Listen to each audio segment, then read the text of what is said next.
Good morning, everybody. I'm Bruce Gordon with the Minnesota Department of Public Safety. Thank you for joining us here today, and thank you to those that are watching across the state of Minnesota online. We appreciate it. Well, we don't like to think about it, but summer is coming to an end, and the weather is turning, and we're all recognizing that. We all have fond memories of summer experiences, and we'd like to be able to keep those forever. We don't want anything to ruin it. Unfortunately, drunk driving does more than spoil a good time. It can turn good memories into very tragic events. Starting tomorrow and through Labor Day, law enforcement around the state of Minnesota will have extra DWI patrols on Minnesota roads. In just a few moments, we're going to give people a chance to put on what's called drunk goggles. And these drunk goggles simulate impairment. People will be able to get on pedal cars and drive a closed course to see what it's like driving while impaired. Now, it might be a little bit of fun. People might laugh a little bit, but drunk driving is anything but funny. And if you were on a road driving impaired at highway speeds, there's nothing funny at all. On the road, these cones might be pedestrians, another vehicle, or a light pole. The extra DWI patrols will aim to get drunks off the road and prevent further tragedies in Minnesota. You're going to hear from 4 speakers here today.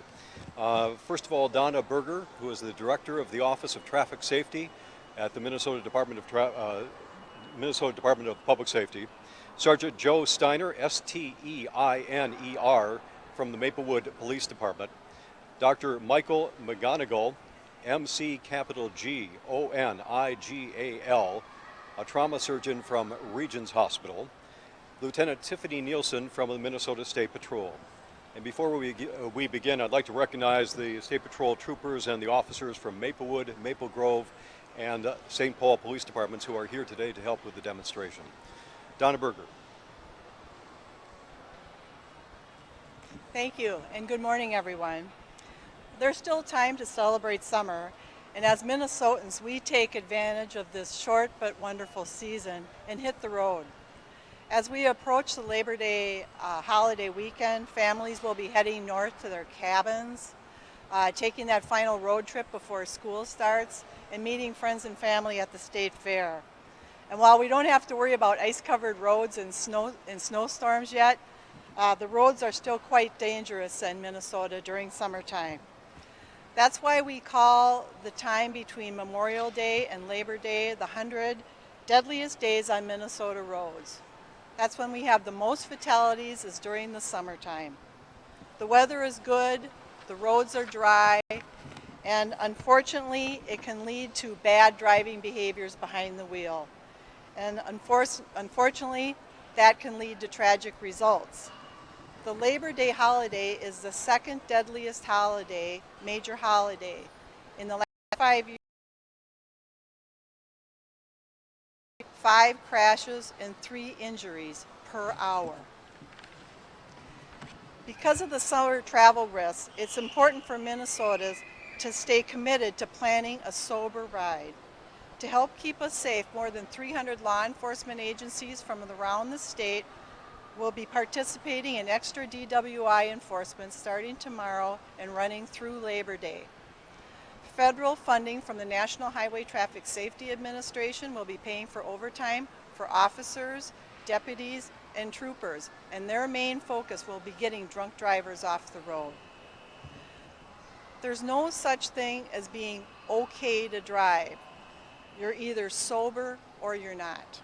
And we're encouraging everyone to speak up, have that conversation, and make plans before you decide to get behind the wheel and leave for the evening. Sergeant Joe Steiner will now share the dangers that they see on their local and city streets. Thank you. Hello. The Maplewood Police Department is committed to DWI enforcement. Why? Drunk drivers are dangerous. Alcohol affects attentiveness and one's ability to make quick decisions. As a police department, it is our responsibility, in partnership with our citizens, to keep the community safe.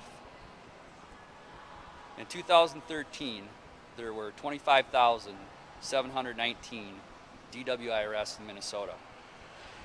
51.9% were in the metro area. In 2013, 106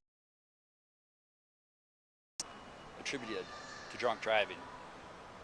117 is unacceptable. 1 is unacceptable.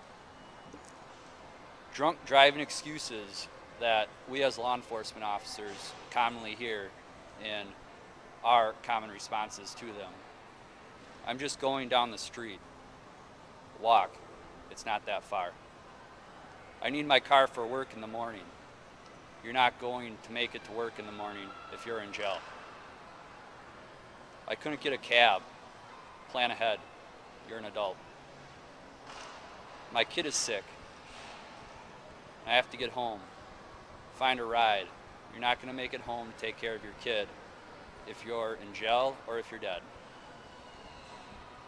Tragedy of DWI scenes that us as law enforcement officers and first responders often see. Watching someone take their last breath because they were hit and killed by a drunk driver. Informing family that their loved one was killed in a drunken driving crash. Witnessing a kid that no longer has a mother or a father because a drunk driver killed them. Watching someone who had everything going for them have it disappear in an instant because they drove drunk and killed someone. No excuses for drunk driving. It's not an accident, it's a choice. Be an adult, plan ahead. Bring a sober driver with you for your outing. Plan a cab ride home or arrange for a service to pick you and your car up. Leave your keys with the party host when arriving at a party. Get a hotel room. Be a friend. Don't let someone you know drink and drive. Thank you. I would now like to introduce Dr. Michael McGonigal, who's a trauma surgeon at Regions Hospital. Thank you very much. Good morning. I'm the director of 2 trauma centers, a level 1 adult center and a level 1 pediatric center at Regions and Gillette Hospitals in St. Paul. I'm a surgeon. I see the people that are hurt badly enough to either require surgery or come into the hospital to be treated as an inpatient. So really, I see the worst of the worst. Most of the time, my team can get them better and get them back home. I see a wide variety of injuries, from minor lumps and bumps to internal injuries to things that can take a person's life. Some of those things we can fix, broken bones, abdominal surgery, but some things we can't, like bad head injuries. But nearly 100 times last year alone in the state of Minnesota, someone was so badly hurt that no trauma center could put them back together and save them. They never got to go home. Now, hospitals like mine see alcohol-related problems all the time. And unfortunately, it plays a big part in a lot of those things that we see. We tend to see them at times when people have a little bit more leisure time on their hands, in the evenings, on the weekends. And unfortunately, my experience is that after evening and overnight, most of the car crashes that I see are in some way alcohol-related. Many of these crashes wouldn't make sense to a normal person. Somebody driving their car at 100 miles an hour, running into a car that's off the side of the road with their flashers on, hitting parked cars in your own neighborhood, or going down the wrong ramp onto a freeway. This is the kind of stuff that we see. How could a person possibly do that? Well, unfortunately, alcohol is very, very tricky stuff. Yeah, we got some goggles here for people so that they can kind of experience that. But what it's hard to show is that the biggest problem that we see is that alcohol steals your judgment.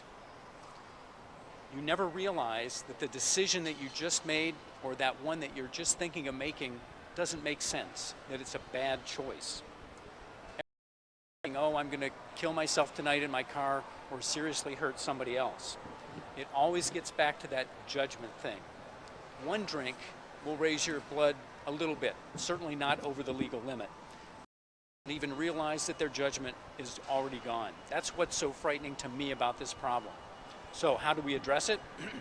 Unfortunately, even when you take that first drink, it gets a lot more difficult. That judgment is already starting to fade. So the key is for everybody to plan in advance while one is still thinking clearly, while they still have that judgment. Make arrangements to rely on somebody who is thinking straight, a sober friend to drive, somebody who can take your keys away. If this fails, an observant citizen who can let the police or the state patrol know. So let's all be careful out there, keep our wits about us, and always use that good judgment. Nobody ever asks to see a trauma surgeon, and honestly, I would much rather not see most of the people who have to come in to see me either. So I want those people to be home with their family, with their loved ones, and I want them to stay safe. So really listen to what you're hearing here today from all of these people who are involved in this. Take it to heart. It may save a life. It may even save yours. Now I'd like to introduce one more person who is also one of those people who you probably don't think about seeing every day, and that is Lieutenant Tiffany Nielsen from the Minnesota State Highway Patrol.